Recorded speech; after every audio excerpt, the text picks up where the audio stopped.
Halo gengs, selamat datang kembali di Magenta Film. Gengs, gimana ya rasanya jika kita tuh punya robot yang wajahnya mirip dengan seseorang yang kita kenal? Pasti menyenangkan banget ya, bisa berteman dengan robot seperti itu. Nah, keseruan itu juga bisa kalian rasain saat menonton film yang akan kita bahas kali ini, yang berjudul Astro Boy. Dirilis tahun 2009, film ini bercerita tentang sebuah robot yang dibuat agar mirip seperti anak seorang ilmuwan yang sudah meninggal. Mengusung format animasi 3D, film ini dibuat berdasarkan serial manga besutan Osamu Tezuka, dan film ini mampu meraih skor yang cukup bagus di situs film IMDb, yakni senilai 6,3. Penasaran bagaimana serunya film ini? Karena itu, yuk tonton aja videonya sampai akhir ya, dan temukan keunikan filmnya. Metro City merupakan sebuah kota yang melayang di atas langit. Diceritakan bahwa seabad yang lalu, kondisi bumi sudah rusak parah hingga umat manusia dengan teknologinya mengangkat sebuah gunung bernama Gunung Sofia untuk terbang ke langit dan mendirikan Metro City di sana.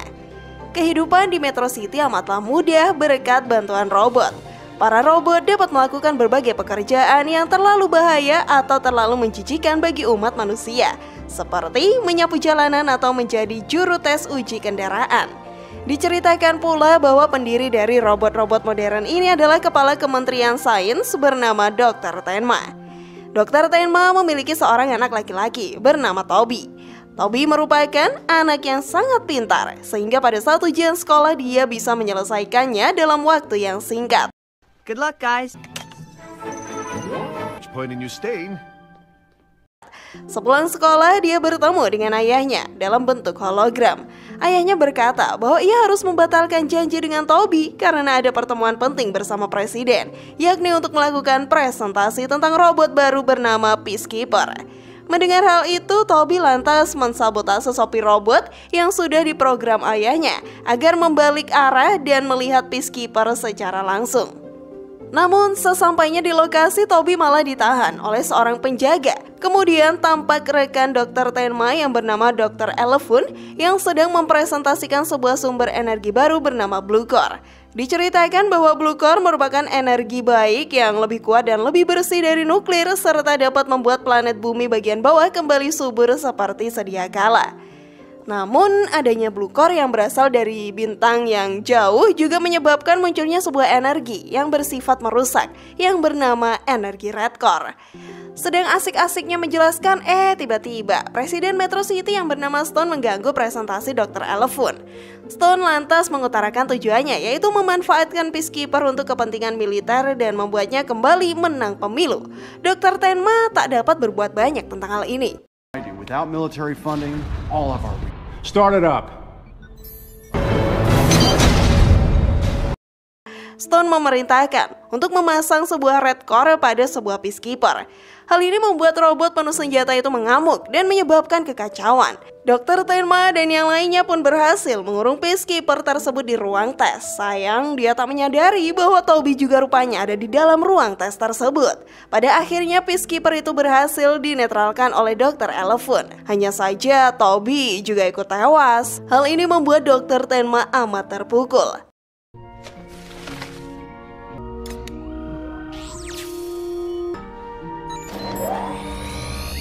Kemudian Dr. Tenma mencoba menghidupkan kembali Toby dengan memanfaatkan sehelai rambutnya yang tersisa. Dengannya, Toby akan dapat kembali hidup sebagai sebuah robot, namun memiliki ingatan tentang Toby. Setelah bereksperimen, Dr. Tenma akhirnya berhasil menciptakan robot Toby yang dimaksud. Dr. Elefun membawakannya Blue Core untuk mengaktifkan robot itu. Setelah Blue Core dipasang, robot Toby pun aktif, lengkap dengan ingatan Toby yang melekat padanya. Dia tak sadar bahwa dirinya adalah sebuah robot, dan hal ini juga membuat robot pelayan Dr. Tenma yang bernama Orin ketakutan. Sebab Orin justru tahu bahwa Toby yang sekarang adalah sebuah robot. Dr. Tenma meminta Orin merahasiakan hal itu. Hey, Arn. Looks like we're gonna be hanging out together. Nice, Master Toby. I am so freaked. Meski dimaksudkan untuk menggantikan Toby, Dr. Tenma sadar bahwa rupanya robot itu tidak bisa mengganti peran Toby yang sesungguhnya. Dia sempat memarahi Toby yang bermain bersama Orin dan bercerita pada Dr. Elefun soal ini. Sebagai robot, Toby memiliki kemampuan yang spesial. Di dalam kamarnya, dia bisa mendengar suara robot yang sebetulnya tidak diprogram untuk bicara bahasa manusia. Saat mencoba menginterogasi kedua robot tersebut, Toby justru jatuh dari balkon apartemen. Namun ajaibnya dia justru dapat terbang. Sadar dirinya memiliki kekuatan super, Toby pun terbang ke sana kemari hingga menembus awan dan membelah gunung. Sayang, keberadaan dirinya justru diketahui Presiden Stone yang memerintahkan anak buahnya untuk merebut blue core yang ada pada tubuh Toby. Malam harinya saat pulang ke rumah, Toby tanpa sadar mendengar percakapan antara ayahnya dan Dr. Elefun. Dari sana Toby lantas mengetahui identitas dirinya yang sesungguhnya, bahwa dia adalah seorang robot. Dr. Tenma lantas bilang bahwa dia tak menginginkan keberadaan robot Toby lagi. Hal ini pun membuat Toby sedih dan kalut, sehingga dia pergi dari rumah. Saat sedang murung, Toby tiba-tiba disergap oleh pasukan Dr. Stone. Aksi kejar-kejaran yang menegangkan pun terjadi, hingga pada akhirnya Toby yang terpojok berhasil ditembak oleh pasukan Dr. Tenma dan menghilang.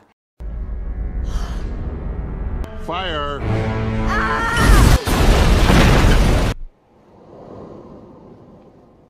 Kemudian Toby terbangun di bumi bagian bawah. Diperlihatkan bahwa tempat itu kini sudah menjadi tempat sampah dari Metro City dan terdapat banyak sekali robot buangan di sana. Toby bertemu dengan sebuah robot anjing bernama Trashcan. Robot itu membawa Toby kepada sekelompok anak-anak yang rupanya hidup di bumi bagian bawah yang bernama Zane, Sludge, Widget, dan Cora.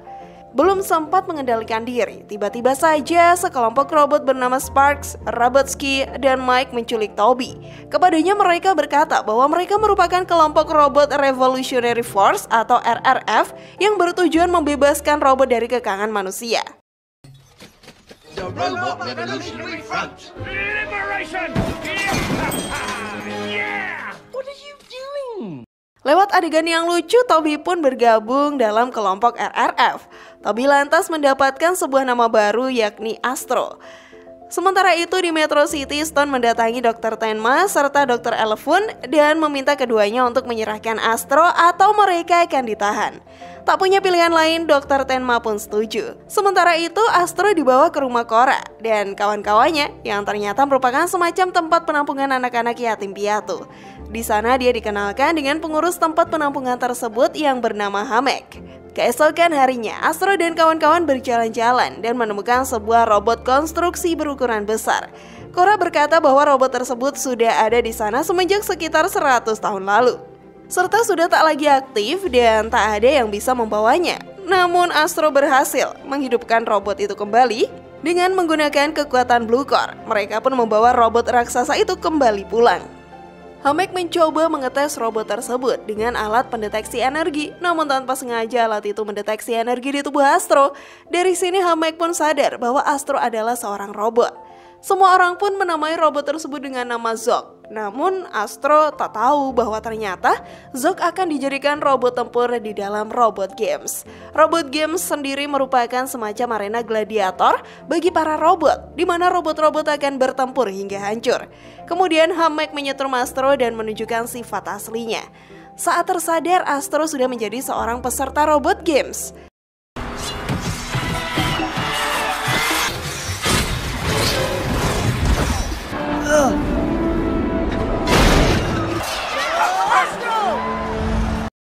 Berkat kemampuannya, Astro berhasil bertahan dari sebuah robot-robot lain.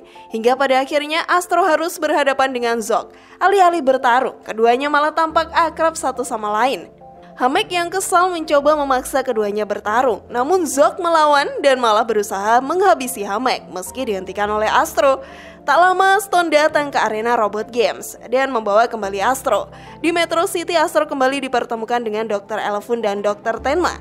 Di sana Astro pun merelakan Blue Core miliknya diambil oleh Stone sambil bilang bahwa ini adalah takdirnya. Namun Dr. Tenma rupanya tak setuju. Dia pun mengkhianati Stone dan merebut kembali Blue Core dari tangannya. Dr. Tenma lantas mengaktifkan kembali Toby dan berkata bahwa meskipun dirinya bukanlah Toby, namun Astro tetap anaknya. Astro pun pergi tak lama kemudian. Stone yang marah lantas memasang Red Core pada sebuah peacekeeper.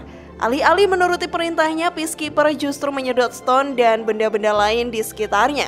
Robot itu pun menjelma menjadi sebuah robot raksasa dan membuat kekacauan di Metro City yang terlihat hingga ke rumah Korra. Korra dan lainnya lantas pergi menggunakan sebuah mobil terbang menuju Metro City.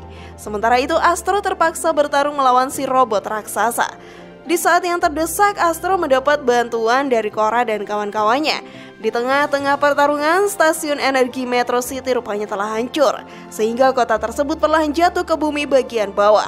Astro berhasil menahan laju jatuhnya dan membuat semua penduduk Metro City selamat. Meski begitu, si robot raksasa masih berkeliaran. Dia berhasil menangkap Astro dan mencoba menyerapnya. Namun rupanya, Blue Core dan Red Core merupakan zat yang saling tolak-menolak. Dr. Tenma pun tiba dan berkata bahwa jika Blue Core dan Red Core bertemu, keduanya akan saling menghancurkan. Saat akan pergi, Astro mendengar tangisan teman-temannya yang tertangkap si monster raksasa. Oleh karenanya, Astro pun terbang menuju pusat Red Core si monster, mengorbankan dirinya sekaligus si monster raksasa. Monster raksasa itu pun hancur. Begitu pula dengan Astro. Adapun Stone ditangkap akibat kejahatannya. Meski begitu, saat Astro dirasa sudah tewas, Zog datang dengan bantuan Blue Core di tubuhnya. Dia berhasil kembali membangkitkan Astro. Reuni yang mengharukan pun terjadi, termasuk Korra yang bertemu kembali dengan kedua orang tuanya. Saat semua dirasa berakhir bahagia, tiba-tiba muncul sesosok alien bermata satu di angkasa yang membuat semua orang panik. Namun Astro justru terbang ke langit penuh percaya diri untuk menghajar si alien. Film pun berakhir. Gimana gengs? Seru banget kan kisah dari si robot ini? Kalau kalian punya film lain yang pengen diulas, share pendapat menarik kalian di kolom komentar ya. Terima kasih sudah menyaksikan channel kami. Dukung terus channel Magenta Film dengan cara klik tombol subscribe, like, share, dan aktifkan tombol loncengnya. Sampai jumpa di video berikutnya. Bring back the Blue Core robot.